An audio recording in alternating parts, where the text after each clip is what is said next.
Chapter 1: The Game.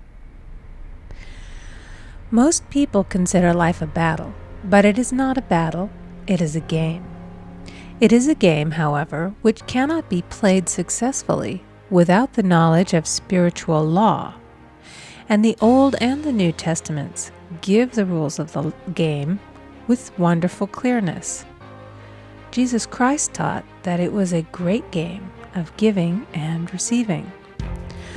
Whatsoever a man soweth, that shall he also reap. This means that whatever man sends out in word or deed will return to him. What he gives, he will receive. If he gives hate, he will receive hate. If he gives love, he will receive love. If he gives criticism, he will receive criticism. If he lies, he will be lied to. If he cheats, he will be cheated. We are taught also that the imaging faculty plays a leading part in the game of life. Keep thy heart, or imagination, with all diligence, for out of it are the issues of life. Proverbs 4:23. This means that what man images, sooner or later externalizes in his affairs. I know of a man who feared a certain disease. It was a very rare disease and difficult to get, but he pictured it continually and read about it until it manifested in his body and he died, the victim of distorted imagination.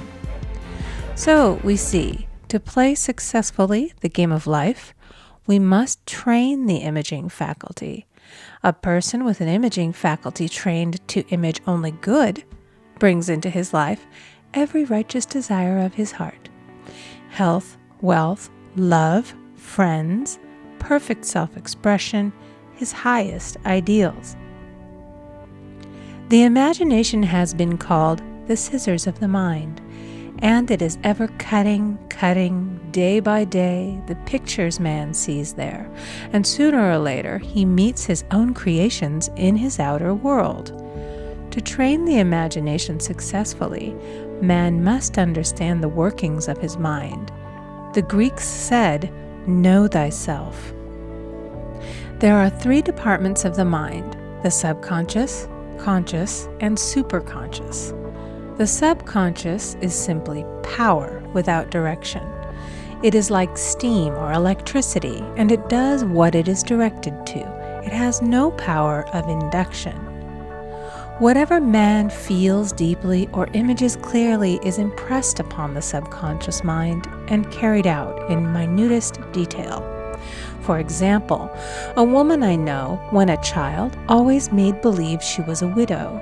She dressed up in black clothes and wore a long black veil, and people thought she was very clever and amusing. She grew up and married a man with whom she was deeply in love. In a short time he died, and she wore black and a sweeping veil for many years. The picture of herself as a widow was so impressed upon the subconscious mind, and in due time worked itself out regardless of the havoc created. The conscious mind has been called mortal or carnal mind. It is the human mind and sees life as it appears to be. It sees death, disaster, sickness, poverty, and limitation of every kind, and it impresses the subconscious. The superconscious mind is the God mind within each man and is the realm of perfect ideas. In it is the perfect pattern spoken of by Plato, the divine design, for there is a divine design for each person. There is a place that you are to fill and no one else can fill, something you are to do which no one else can do. There is a perfect picture of this in the superconscious mind. It usually flashes across the conscious as an unattainable ideal, something too good to be true. In reality, it is man's true destiny or destination flashed to him from the infinite intelligence which is within himself. Many people, however, are in ignorance of their true destinies and are striving for things and situations which do not belong to them and would only bring failure and dissatisfaction if attained. For example, a woman came to me and asked me to speak the word that she would marry a certain man with whom she was very much in love. She called him A.B. I replied that this would be a violation of spiritual law, but that I would speak the word for the right man, the divine selection, the man who belonged to her by divine right. I added, if A.B. is the right man, you can't lose him, and if he isn't, you will receive his equivalent. She saw A.B. frequently, but no headway was made in their friendship. One evening she called and said, "Do you know, for the last week, A.B. hasn't seemed so wonderful to me." I replied, "Maybe he is not the divine selection. Another man may be the right one." Soon after that, she met another man who fell in love with her at once and who said she was his ideal. In fact, he said all the things that she had always wished A.B. would say to her. She remarked, it was quite uncanny. She soon returned to his love and lost all interest in A.B. This shows the law of substitution. A right idea was substituted for a wrong one. Therefore, there was no loss or sacrifice involved. Jesus Christ said, "Seek ye first the kingdom of God and his righteousness, and all these things shall be added unto you." And he said the kingdom was within man. The kingdom is the realm of right ideas, or the divine pattern. Jesus Christ taught that man's words played a leading part in the game of life. By your words ye are justified, and by your words ye are condemned. Many people have brought disaster into their lives through idle words. For example, a woman once asked me why her life was now one of poverty, of limitation. Formerly she had a home, was surrounded by beautiful things, and had plenty of money. We found she had often tired of the management of her home and had said repeatedly, "I'm sick and tired of things. I wish I lived in a trunk." And she added, "Today I am living in that trunk." She had spoken herself into a trunk. The subconscious mind has no sense of humor, and people often joke themselves into unhappy experiences. For example, a woman who had a great deal of money joked continually about getting ready for the poorhouse. In a few years, she was almost destitute, having impressed the subconscious mind with a picture of lack and limitation. Fortunately, the law works both ways, and a situation of lack may be changed to one of plenty.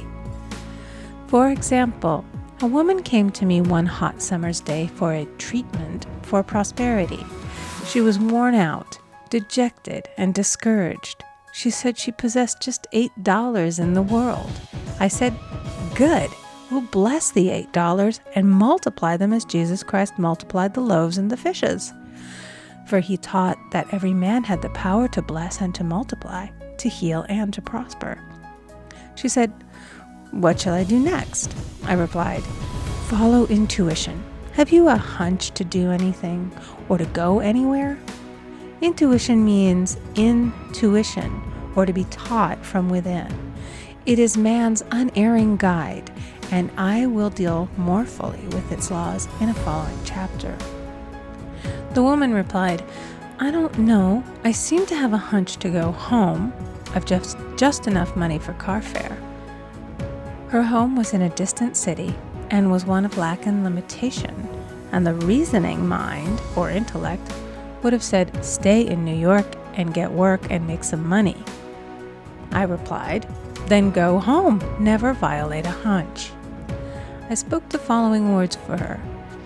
"Infinite Spirit, open the way for great abundance for She is an irresistible magnet for all that belongs to her by divine right." I told her to repeat it continually also. She left for home immediately, and calling on a woman one day, she linked up with an old friend of her family. Through this friend, she received thousands of dollars in a most miraculous way. She has said to me often, "Tell people about the woman who came to you with $8 and a hunch." There is always plenty on man's pathway, but it can only be brought into manifestation through desire, faith, or the spoken word. Jesus Christ brought out clearly that man must make the first move. Ask, and it shall be given to you. Seek, and ye shall find. Knock, and it shall be opened unto you. Matthew 7:7. In the scriptures we read, "Concerning the works of my hands, command ye me." Infinite intelligence, God, is ever ready to carry out man's smallest or greatest demands. Every desire, uttered or unexpressed, is a demand. We are often startled by having a wish suddenly fulfilled. For example, one Easter, having seen many beautiful rose trees in the florist's windows, I wished I would receive one, and for an instant saw it mentally being carried in the door. Easter came, and with it a beautiful rose tree. I thanked my friend the following day and told her it was just what I had wanted. She replied, "I didn't send you a rose tree. I sent you lilies." The man had mixed the order and sent me a rose tree simply because I had started the law in action and I had to have a rose tree. Nothing stands between man and his highest ideals and every desire of his heart but doubt and fear. When man can wish without worrying, every desire will be instantly fulfilled. I will explain more fully in a following chapter the scientific reason for this and how fear must be erased from the consciousness. It is man's only enemy. Fear of lack, fear of failure, fear of sickness, fear of loss, and a feeling of insecurity on some plane. Jesus Christ said, "Why are ye fearful, O ye of little faith?" Matthew 8:26. So we can see we must substitute faith for fear is only inverted faith. It is faith in evil instead of good. The object of the game of life is to see clearly one's good and to obliterate all mental pictures of evil. This must be done by impressing the subconscious mind with a realization of good. A very brilliant man who has attained great success told me he had suddenly erased all fear from his consciousness by reading a sign which hung in a room. He saw printed in large letters this statement: "Why worry? It will probably never happen." These words were stamped indelibly upon his subconscious mind, and he now has a firm conviction that only good can come into his life, and therefore only good can manifest. In the following chapter, I will deal with the different methods of impressing the subconscious mind. It is man's faithful servant, but one must be careful to give it the right orders. Man has ever a silent listener at his side, his subconscious mind. Every thought, every word is impressed upon it and carried out in amazing detail. It is like a singer making a record on the sensitive disc of the phonographic plate. Every note and tone of the singer's voice is registered. If he coughs or hesitates, it is registered also. So let us break all the old bad records in the subconscious mind, the records of our lives which we do not wish to keep, and make new and beautiful ones. Speak these words aloud with power and conviction. I now smash and demolish by my spoken word every untrue record in my subconscious mind. They shall return to the dust heap of their native nothingness, for they came from my own vain imaginings. I now make my perfect records through the Christ within, the records of health, wealth, love, and perfect self-expression. This is the square of life, the game completed. In the following chapters, I will show how man can change his conditions by changing his words. Any man who does not know the power of the word is behind the times. Death and life are in the power of the tongue. Proverbs 18:21. End of chapter 1.